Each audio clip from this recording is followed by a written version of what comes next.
sometimes I think about, we spoke about this before, but like, you know, it's almost like leftists, right? They don't want people to say certain things that are, you know, racial, racist, whatever it is, because they don't want things to snowball out of control. You know, they're not concerned about the actual person saying those things. They're concerned about people who will listen to them. Who said that, and whose perspective is this? I'm just curious. That's their perspective. That's the leftist perspective. It's not the leftist perspective. The leftist perspective. I'm saying that's the idea anyway.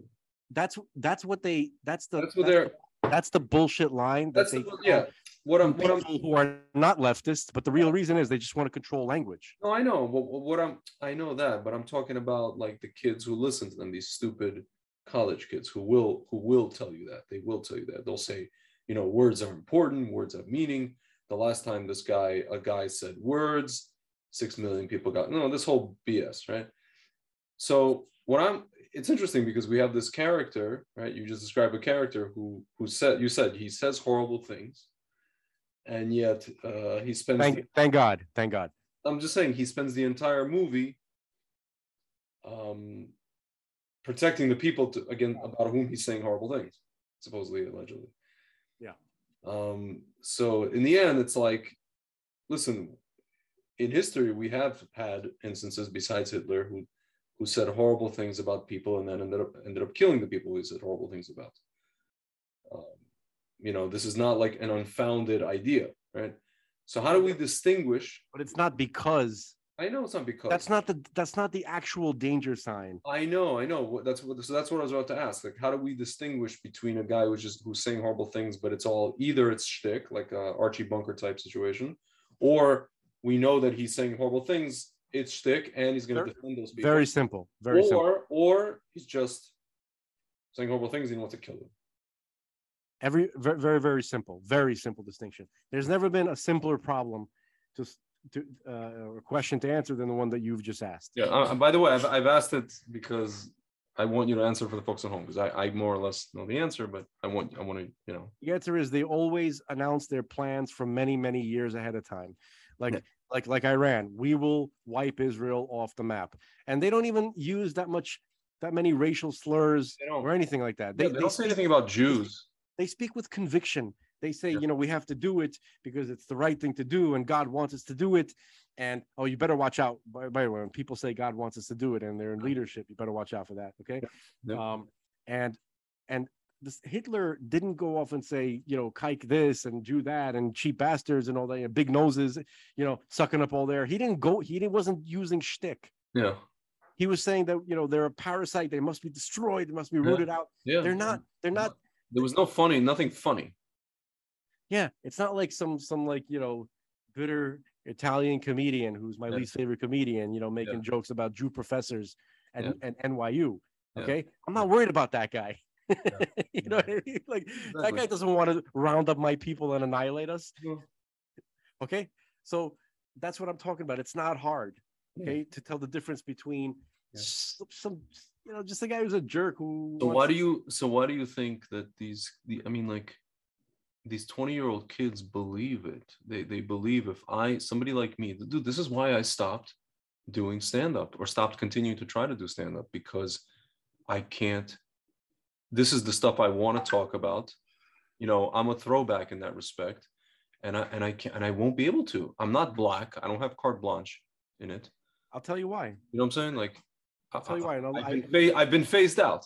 Listen, here's something I've been trying to express for a long time, but I never found the right words. Every time I tried to explain this, it's too verbose. Here's something simple, okay? Mm-hmm. They were exposed to the world of ideas before they were exposed to the world of reality. Yeah. Okay, I've never been able to express it better than that. Okay, before they experience reality, before they go out into the world and see what the world is like, go to different countries, see different cultures. Okay, before they had a chance to see what it's really like, right? Yeah. It's taught to them, supposedly, allegedly, in school, right? So they're exposed to ideology before they're exposed to reality. It has to be the other way around. Yeah. Okay. They should go to India. Okay, they should go to communist countries and see what. Dude, forget about Indian communist countries. I'm talking about even so much as like people go to like Detroit. Go dude, to Detroit. Dude, people like you, and forget about Detroit, dude. People like you and me who grew up in Brooklyn in diverse schools, in non-sheltered, non-suburban environments. Like, come on, man. And we called each other all these names, epithets, in the late 80s, early 90s. That's because we were around. And it was all love. Listen. We were around blue collar people and immigrants and immigrants who had a sense of humor, right? And they had exposure to reality. Like the guys in my neighborhood, right? They're like, not everybody was a mafia guy. That was, just like a less than a handful of people. The rest of the people were blue collar mechanics, right? There's a McGrady Auto across the street, literally across the street from my building, and a bunch of great Irish guys, fantastic mechanics. My grandfather, he called them Niemce. Yeah. Not because he thought they were actually Germans, but because they're because they were auto lunatics. Yeah. That's funny. Some Germans are, they're anyway. So he goes, "Поди к немцам," like if car trouble, go to the go to the Germans. Every time that's what I'm saying. Like every time, even when they're like. And this, by the way, my grandfather, he marched into Berlin with the Soviet forces. Anyway, continue. No, I was gonna say that like every time you hear this whole kind of thing of like, let's say like an older immigrant parent will say something like a shtick, about somebody's race or something about culture, and you'll have like a young, again like a Gen Z person. Oh, don't mind my dad or my grandpa. He's he's just like an old time racist. I feel like even when they say that, I hate those people. No, what I'm saying is not the grandfather. The people. I know. But listen, even when they say that, it's almost like empty, inconsequential warnings.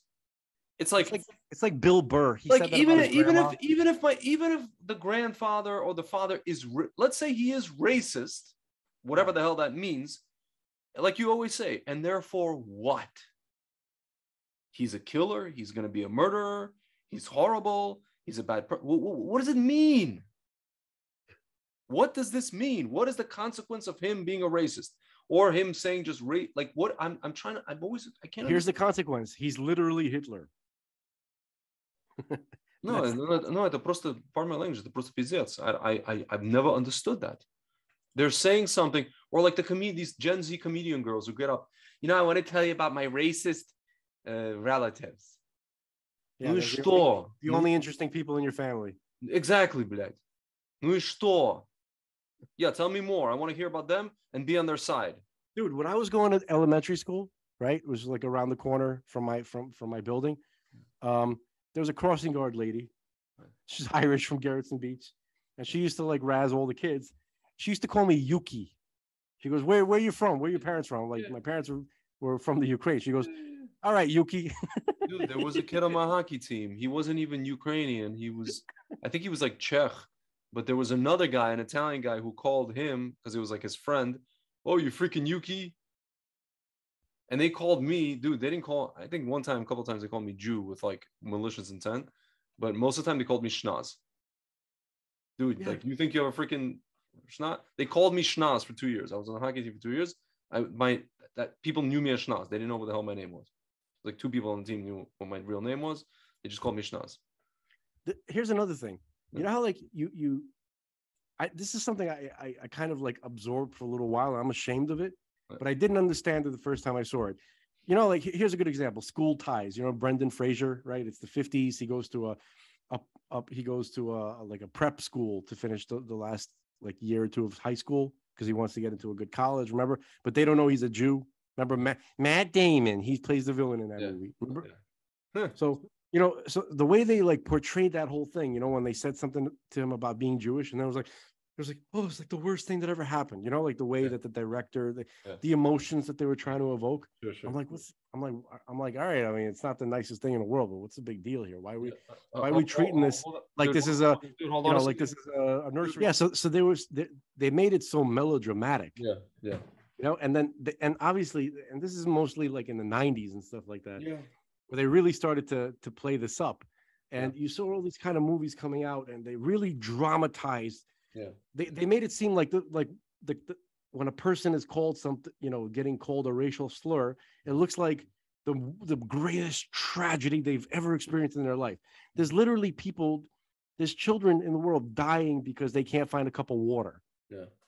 And they're not showing that, but they're well, I guess they were showing in this movie. Fraser, but they were depicting, what is it, the 50s, and they wanted to show that Black people weren't the only ones experiencing whatever they were experiencing. I'm not commenting on that part. I mean, you can make a movie, you could tell a story, but you're not showing like the reality. You know what I mean? Like normally a person isn't that much of a fag who's gonna hear, oh, it's the worst thing that's ever happened to me. Somebody called me a Jew or a kike or something. Like what?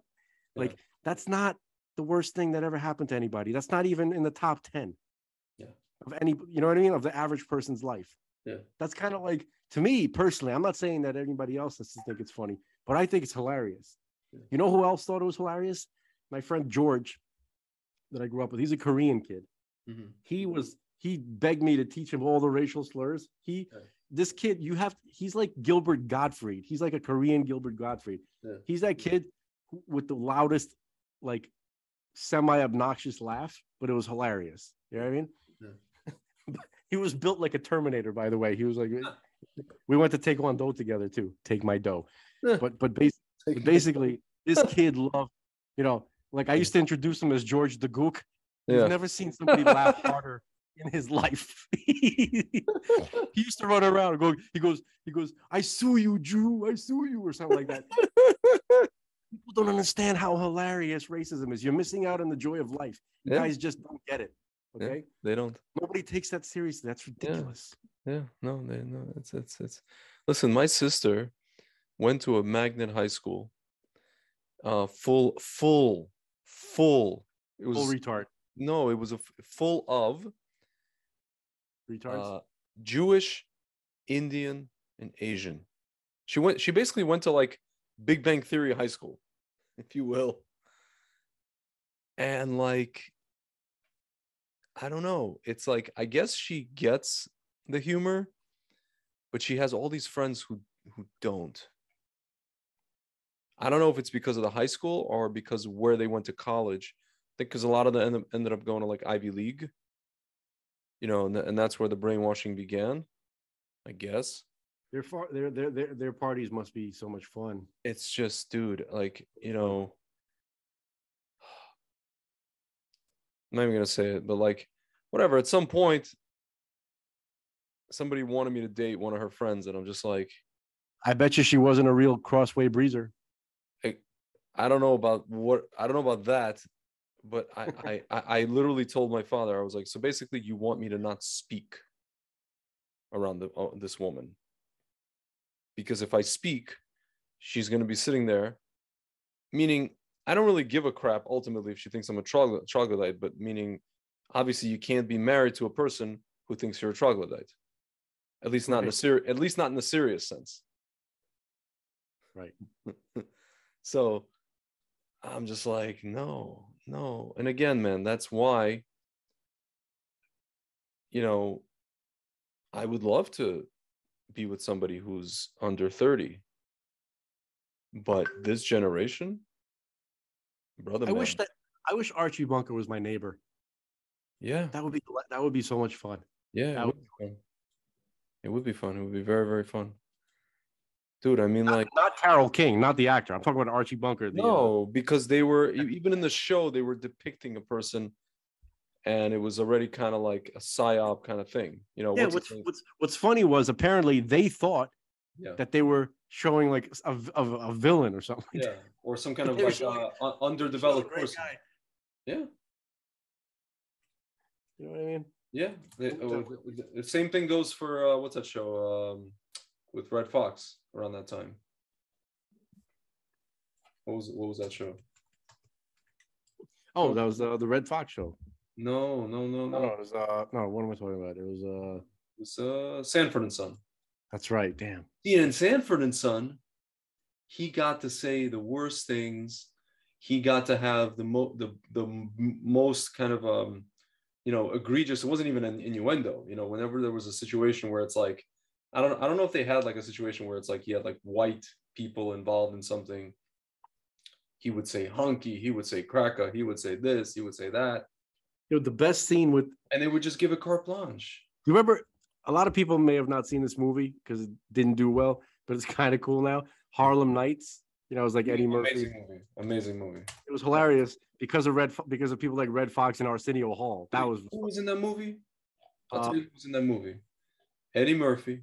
Here's Charlie Murphy was in that movie. Eddie Murphy, Desi Arnaz Hines, Richard Pryor, Red Fox, and Danny Aiello, Michael Lerner. I forget the face, but I know the name. Michael Lerner was he's like this. He always plays like a mafia guy in every movie, like a crime boss or something like that, or a lawyer. Fat dude. Della Reese from yes. Can you stop? Because I wanted just for a second, because this scene that I want to talk about involves Della Reese. So there's a scene where Eddie Murphy and Della Reese get into a big fight, and I'm not going to get into the details of that. And then but she's very upset at him. So she's, I guess, married to Red Fox's character. Into a physical fight. Yeah, I know, but I don't want to get like caught up in that. The point is, Eddie Murphy did something to hurt her feelings. Yes. Okay, let's put it that way. Dude, by the way, this movie did well. I mean, they spent $30 million. They made $95 million revenue. I think it was like murdered by the critics. I think that's it was murdered by critics. But you know what? People liked it. People went to see it. No, so to me, the funniest scene in the whole movie is where later on in the movie she's still upset at Eddie, and then Eddie comes over to their house to talk to Red Fox. Yeah. And then she's in the kitchen, and she's and Red Fox is like, have you spoke to, I forgot what her name was. Have you spoke to Della since since the incident?